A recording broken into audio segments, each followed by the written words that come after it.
Hello students, आज की हिंदी कक्षा में आपका हार्दिक स्वागत है। तो आइए शुरू करते हैं आज का ये सेशन। तो सभी बच्चे अपनी पुस्तक, रफ कॉपी, पेंसिल लेकर बैठ जाएं। आज हम बेटा कक्षा 7वीं की उमंग पुस्तक में संकलित पाठ 4 अजनबी फरिश्ता पढ़ेंगे। पाठ का अध्ययन करने से पहले आइए हम इसके शीर्षक पर चर्चा करते हैं। बच्चों, इस पाठ का शीर्षक है अजनबी फरिश्ता। अजनबी मीन्स अनजान, फरिश्ता मीन्स देवता। इस पाठ में हम पढ़ेंगे कि एक अनजान व्यक्ति द्वारा दी गई सुझाव रूपी मदद लेखक के लिए बहुत सहायक सिद्ध हुई। तो बच्चों, मैं आपको अब इस पाठ का सार सुनाती हूँ। ध्यान से सुनिएगा बेटा। इस पाठ में लेखक को अश्वेत होने के कारण नौकरी पाने में कई समस्याओं का सामना करना पड़ा। अश्वेत मीन्स बेटा निग्रो। बेरोजगारी की अवस्था में योग्यता और प्रशिक्षण अच्छा होने के बावजूद भी अपने काले रंग के कारण उसे नौकरी पाने में मुश्किल आ रही थी। एक अजनबी वृद्ध से तकनीशियन की नौकरी ना मिलने पर लंदन के पूर्वी छोर में अध्यापक की नौकरी करने की प्रेरणा ने उसे निराशा के दौर से निकाल दिया। वह अनजान बूढ़ा ही लेखक के जीवन में फरिश्ता बनकर आया था। तो चलिए विस्तृत रूप से इस पाठ के कठिन शब्दार्थ व विषय सामग्री की चर्चा करते हैं। बेटा, अजनबी मीन्स अनजान, फरिश्ता मीन्स देवता। अनुभव, तजुर्बा, ज को छोटा ऊ, भ को आ, ऊपर रेफ। नेक्स्ट, प्रसिद्ध उपन्यास, फेमस नॉवल। नेक्स्ट बेटा, उपेक्षित, इग्नोर्ड। नेक्स्ट, शिक्षित, एजुकेटेड। त्वचा, आधा त, व च को आ, त्वचा मीन्स स्किन। नेक्स्ट, मार्ग, प्रदर्शन, गाइड, GUIDE, गाइड। आगे देखिए बेटा, अभिशाप, क्रस, PURSE, प्रयास, प के पैर में पदेन, य को आस, प्रयास, कोशिश। व्यर्थ, बेकार। नेक्स्ट बेटा, कार्यालय, दफ्तर, द आधा फ, त, र। नेक्स्ट, विवरण, व को छोटी ई, व र अण, विवरण, ब्यौरा। आवेदन, एप्लीकेशन, APPLICATION।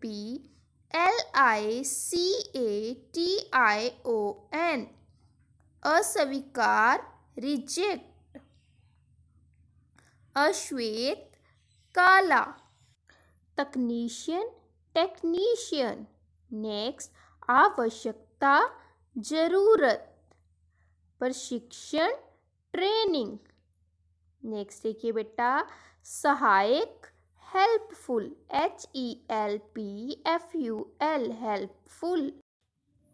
बुलावा, निमंत्रण, न को छोटी ई, म के ऊपर बिंदी, त्र अण, नियत, निश्चित। नेक्स्ट, कक्ष, रूम। चिंतित मुद्रा, वरिड, WORRIED, वरिड। क्लियर हो गए बेटा। नेक्स्ट देखिए, प्रबंधक, मैनेजर, MANAGER। संकेत, इशारा, ध्यानपूर्वक, आधा ध, य को आ, न, प को बड़ा ऊ, व के ऊपर रेफ, क, ध्यानपूर्वक, केयरफुली। नेक्स्ट बेटा, आरंभ, शुरू। अतः, फाइनली। कुटिल, कपटी, क, प, ट को बड़ी ई, कपटी। नेक्स्ट, अटपटा, ओड। जीवन निर्वाह, गुजारा, ग को छोटा ऊ, ज के पैर में बिंदी, ज को आ, र को आ, गुजारा। आगे देखिए बेटा, विद्यालय स्कूल। कर्मचारी क म के ऊपर रेफ, च को आ, र को बड़ी ई कर्मचारी, वर्कर। नेक्स्ट, सहन शक्ति पेशेंस। कूड़ेदान डस्टबिन। नेक्स्ट, घृणा घ के पैर में री, ण को आ, घृणा मीन्स नफरत। नेक्स्ट बेटा, अन्याय के जबड़े में, विक्टिम ऑफ इनजस्टिस। नेक्स्ट बेटा, संदेह डाउट। छोटा ऊ आधा त, स को छोटा ऊ, क त उत्सुकता मीन्स क्यूरियोसली। तो बच्चों, हमने इस पाठ के कठिन शब्द डिस्कस कर लिए हैं। अब हम रीडिंग स्टार्ट करते हैं। तो सभी बच्चे रीडिंग ध्यान से सुनेंगे। जीवन में अनजाने में कुछ ऐसे अनुभव होते हैं जिन्हें हम उनके घटित होते समय महसूस नहीं कर पाते, लेकिन उनका अनुभव समय आने पर सुखद महसूस होता है। प्रसिद्ध उपन्यास टू सर्व विद लव के इस अंश में अमेरिका में अश्वेतों के प्रति किए गए उपेक्षित व्यवहार पर प्रकाश डाला गया है। एक शिक्षित अश्वेत को अपनी त्वचा के रंग के कारण किन किन समस्याओं का सामना करना पड़ता है, आइए जानने के लिए ये कहानी पढ़ते हैं। किस तरह से अजनबी ने फरिश्ता बनकर लेखक का मार्ग प्रदर्शन किया।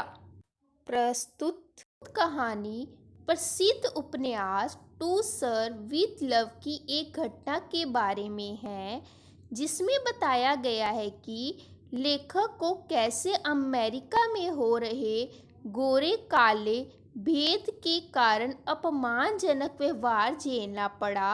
वह शिक्षित होते हुए भी उसे अयोग्य करार दे दिया गया। क्या मेरा रंग मेरे लिए अभिशाप था? मैंने नौकरी पाने का हर प्रयास करके देख लिया, परंतु सब व्यर्थ। समाचार पत्रों में विज्ञापन देने से लेकर रोजगार कार्यालय तक, लेकिन नतीजा वही। मैंने स्वयं अपना विज्ञापन दिया, जिसमें मेरी योग्यता तथा त्वचा के रंग के बारे में संपूर्ण विवरण था। फिर भी निराशा ही हाथ लगी। हारकर मैंने त्वचा के रंग की जानकारी दिए बिना आवेदन दिया। जब वे मुझे देखते तब तुझे अस्वीकार कर देते, कारण मैं अश्वेत हूँ। इस पैरे का बेटा मीनिंग है कि जो लेखक थे उनका रंग काला था और काले रंग के कारण उन्हें नौकरी पाने में बड़ी समस्याओं का सामना करना पड़ता था। वो जहाँ भी जाते उनका रंग देखकर सभी उनको नौकरी के लिए मना कर देते। नेक्स्ट पैराग्राफ देखिए बेटा। एक बिजली की कंपनी में एक तकनीशियन की आवश्यकता थी। मुझे लगा कि मेरा प्रशिक्षण और योग्यताएं मेरे लिए सहायक सिद्ध होंगी। इस बार मैंने अपनी त्वचा के संबंध में कोई जानकारी नहीं दी थी। जल्द ही मुझे साक्षात्कार के लिए बुलावा आ गया। मैं नियत समय पर वहां पहुंच गया। एक महिला ने मुझे आवेदन पत्र भरने के लिए दिया। मुझे एक कक्ष में बैठने और निजी प्रबंधक से मिलने के लिए कहा। उस कक्ष में बहुत से नौजवान बैठे थे। कुछ घबराए से थे तो कुछ चिंतित मुद्रा में आवेदन भर रहे थे। तो बच्चों, इस पैराग्राफ में बताया गया है कि एक बिजली कंपनी में टेक्नीशियन की आवश्यकता थी, जिसमें लेखक को लगा कि मेरी जो प्रशिक्षण है और मेरी योग्यताएं हैं वो मेरे लिए सहायक सिद्ध होंगी। वह वहाँ पे जाते हैं और वहाँ पे एक महिला उन्हें आवेदन पत्र भरने के लिए कहती है। वो एक रूम में चले जाते हैं, एक कक्ष में चले जाते हैं। वहाँ देखते हैं कि कुछ और भी आदमी बैठे हुए थे जो वो भी घबराए हुए थे, और वो कुछ लोग चिंतित मुद्रा में बैठे थे। चिंतित मुद्रा में वरिड, घबराए हुए बैठे थे। नेक्स्ट देखिए बेटा, एक कुछ समझ नहीं पा रहा था, उसने दूसरे की सहायता मांगी। उसकी मदद करके मुझे बहुत प्रसन्नता हुई। एक करके सबको प्रबंधक के कक्ष से बुलावा आने लगा। मेरी बारी भी आई। प्रबंधक मेरे आवेदन को हाथ में लिए अपनी कुर्सी पर बैठा था। उसने मुझे संकेत से बैठने को कहा और उस आवेदन पत्र को ध्यानपूर्वक पढ़ने लगा। एक बार फिर वही सवाल जवाब का पुराना सिलसिला आरंभ हो गया। उसे मेरी योग्यताओं में कोई रुचि नहीं थी, अतः एक कुटिल मुस्कान के साथ उसने पूछा, तुम्हें इस नौकरी की क्या आवश्यकता है? मुझे यह प्रश्न बहुत अटपटा सा लगा। मैंने उत्तर दिया, मुझे यह नौकरी अपने जीवन निर्वाह के लिए चाहिए। खाने पीने का खर्च, कपड़ों का खर्च, मकान का किराया देने के लिए रुपयों की आवश्यकता होती है। उसने कहा, तुमने जो बढ़िया सूट पहना है वैसा तो मैं भी नहीं खरीद सकता। तो बच्चों, इस पैराग्राफ में बताया गया है कि प्रबंधक कक्ष से सबको अंदर बुलाया जा रहा था। तो लेखक की बारी आई तो लेखक भी अंदर चले गए। जब उनको बैठने के लिए कहा गया तो वह उनके आवेदन पत्र को ध्यानपूर्वक पढ़ने लगा। फिर क्या होना था बेटा कि उनके रंग के कारण फिर अटपटा सा क्वेश्चन पूछा गया कि तुम्हें ये नौकरी की क्यों आवश्यकता है। तो लेखक ने उत्तर दिया कि मुझे अपनी ज़रूरतों को पूरा करने के लिए, जैसे खाने पीने के लिए, कपड़ों के लिए, मकान का किराया देने के लिए यह नौकरी की आवश्यकता है। तो उसका ये आंसर सुनकर, उसका ये उत्तर सुनकर प्रबंधक कहने लगे, तुमने जो बढ़िया सूट डाला है ऐसा तो मैं भी नहीं खरीद सकता। आगे देखिए बेटा, मैंने उसे ध्यान से देखा। मुझे अपने सूट और नौकरी में कोई संबंध दिखाई नहीं दिया। उसने आगे से कहा, मैं कभी अच्छे विद्यालय में पढ़ने नहीं गया।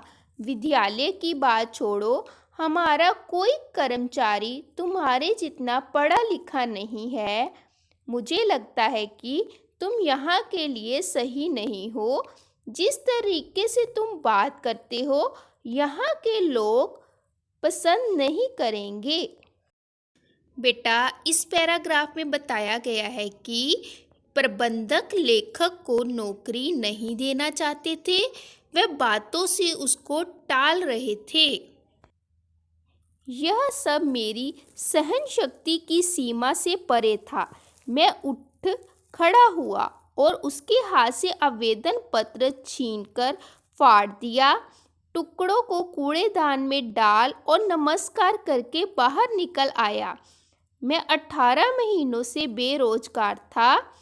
जब निराशा की जगह गहरी नफरत ने ले ली थी, मुझे उन सभी से घृणा होने लगी थी जिन्होंने मेरा अधिकार मुझसे छीन लिया था। साधारण नौकरी के लिए मुझे ज़्यादा पढ़ा लिखा समझा जाता था और अच्छी नौकरी के लिए अश्वेत होने के कारण मैं अयोग्य था। इस पैराग्राफ का मीनिंग है बेटा कि लेखक को यह सुनकर गुस्सा भर आया तो वह वहाँ से उठ गए, अपने आवेदन पत्र को फाड़कर उसके छोटे छोटे टुकड़े कर कर कूड़ेदान में डाल दिए।